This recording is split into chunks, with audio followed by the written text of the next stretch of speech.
So the therapeutic pocketbook is an overlooked asset. And as I understand, this is the mother of all the repertories. A lot of it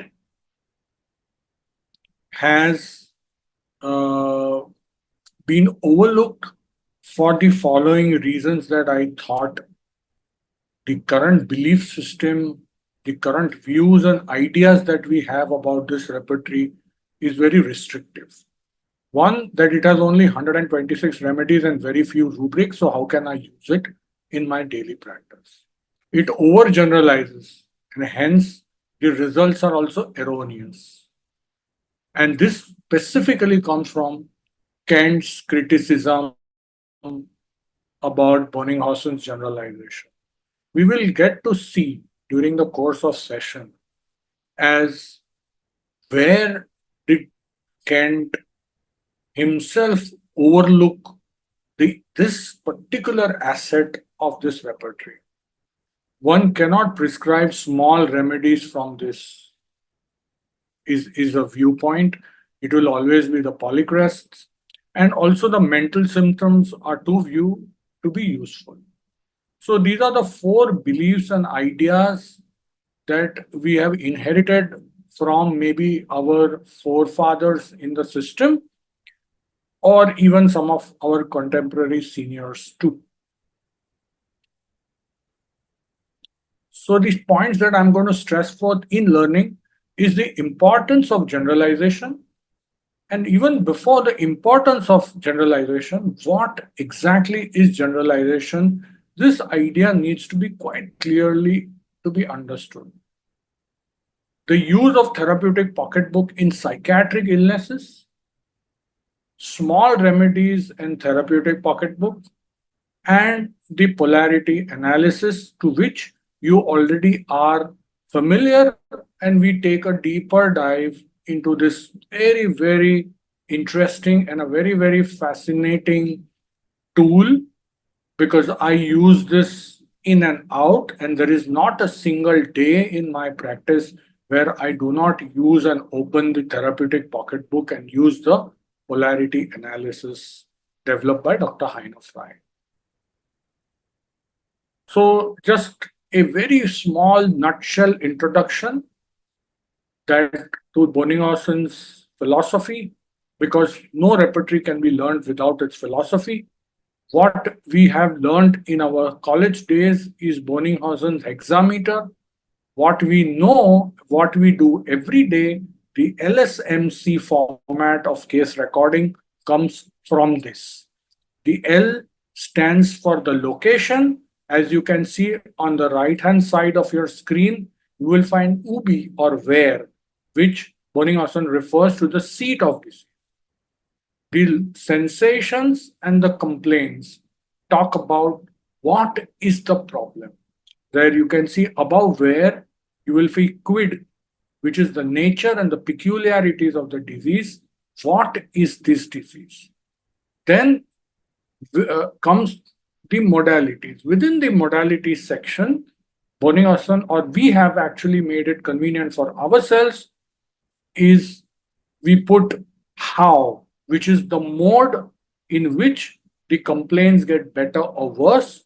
We also include when, which is the time modality, and we also include the causative modality or the causation of the disease, what we call the precipitating cause or the fundamental cause, the Y, the curve, which is right at the bottom of your screen. And last, the concomitant, what is called the cubis auxilis or with what.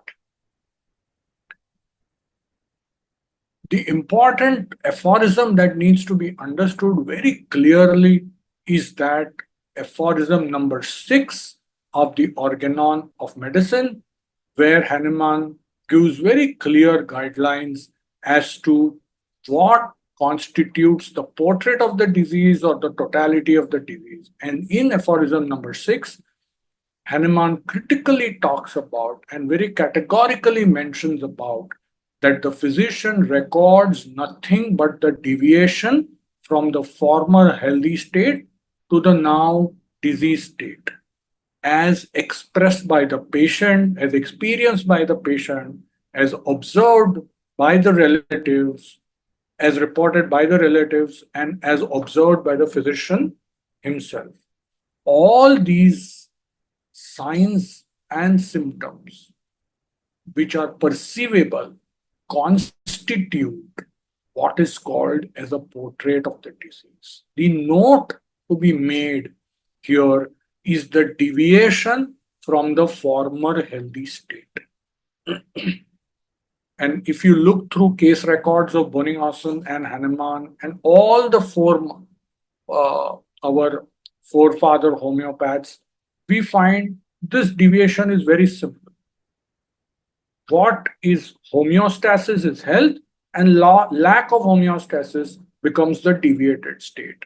If you can track down in the history where this deviated state begins from, that then becomes the starting point in the evolution of your disease as a part of the totality. I am running through this because I believe that this must have been discussed already, and I'm just putting it to refresh your memories. And then we come to generalization. By far, over last so many years of practicing and of teaching the therapeutic pocketbook, the question that I would ask several batches of students, what is generalization? I get only a very parroted answer. What is true for the part is true for the whole. Now, it is not wrong, but it is not explicitly telling us what really generalization is. Generalization for a homeopath, especially as I understand and I have understood it, is basically recognizing a symptom pattern. This word pattern is critical. This word pattern is most important. If you can recognize a symptom pattern in a remedy, then you can extrapolate this symptom pattern to other locations of the same remedy which are not yet sufficiently proven. We'll try and understand this very clearly. Let me give you a simple example.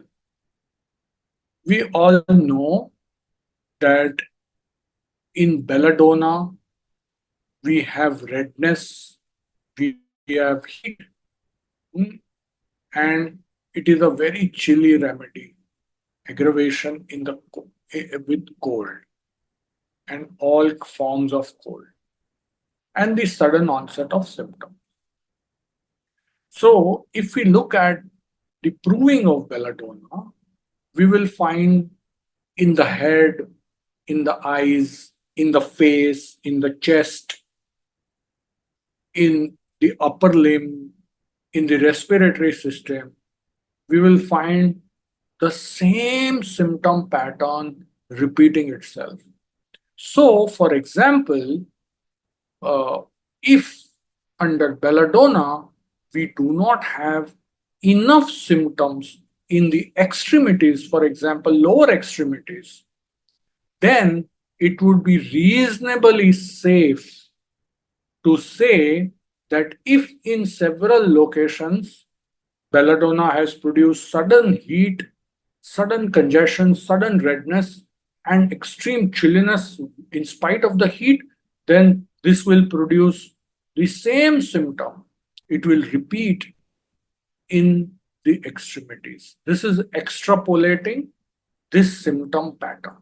The first exercise that needs to be done is to identify this symptom pattern and then to recognize and extrapolate this to a unknown area or a lesser known area. Extrapolate means to predict.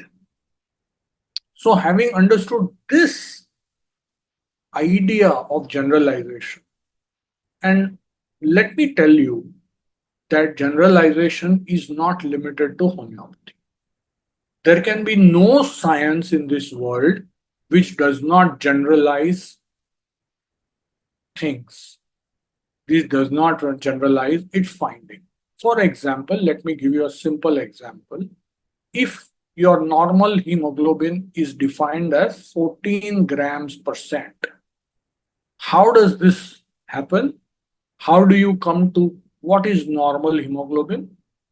So, in the population, a sample of people are taken who are defined as healthy individuals, and in that sample, you determine the hemoglobin value and plot a graph. And then we have the Bell's curve. And in the Bell's curve, the center part where the maximum concentration is there is what we call that this is the range in which the normal hemoglobin will be for the population. So, did we measure all the individuals of the population? No. It was a small sample from which we kind of deduced that look, this is the normal range for this population. So very likely we can predict for the rest of the human race this is going to be the. So what we did was generalization. So generalization is not just restricted to homeopathy, it is basically restricted to every science. So same way, it is not possible to prove the remedy in millions of people to get every single symptom, nor it may be possible to prove the remedy and get the symptomatology in every single anatomical sphere of the human body. When we have a reasonably, tolerably accurate picture happening in fairly well defined areas, then it would be our duty to recognize the symptom pattern and then to predict it for the lesser known area of that particular remedy. And this is the fundamental tenet on which Boenninghausen puts his whole repertoire.